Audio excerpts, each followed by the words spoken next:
اعوذ باللہ من الشیطان الرجیم، بسم اللہ الرحمن الرحیم۔ السلام علیکم ناظرین، میری ویڈیو کا تھمبنیل دیکھ لیں۔ یہ میری آج کا وظیفہ ہے آپ کے لیے، اور یہ بہت ہی پاورفل وظیفہ ہے، میں آپ کے لیے لے کے آئی ہوں۔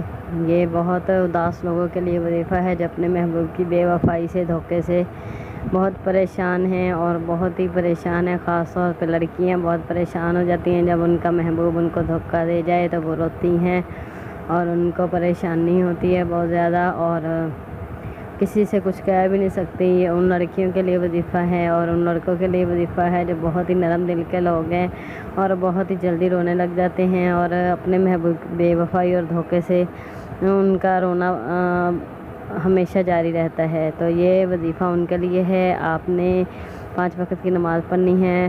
وظیفہ شروع کرتی ہوں۔ آپ نے 5 وقت کی نماز پابندی کے ساتھ پڑھنی ہے۔ 3 دن آپ نے یہ وظیفہ کرنا ہے۔ وظیفہ آپ نے کچھ ایسے کرنا ہے کہ پہلے آپ نے 3 بار درود ابراہیمی پڑھ لینا ہے، اور اس کے بعد آپ نے 7 بار سورہ فاتحہ پڑھنی ہے۔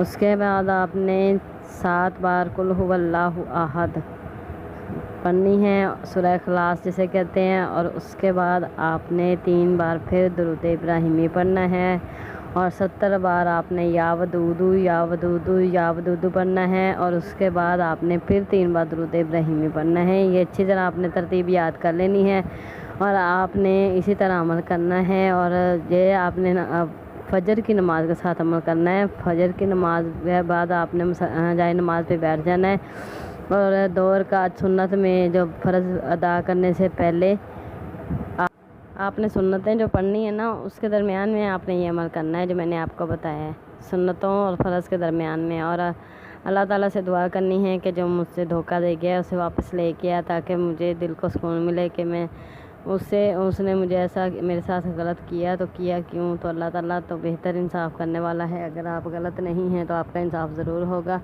اور میرے چینل کو پلیز سبسکرائب کر دیں اور ویڈیو کو لائک کر دیں، اور اس کے ساتھ مجھے دیجیے اجازت۔ اللہ حافظ۔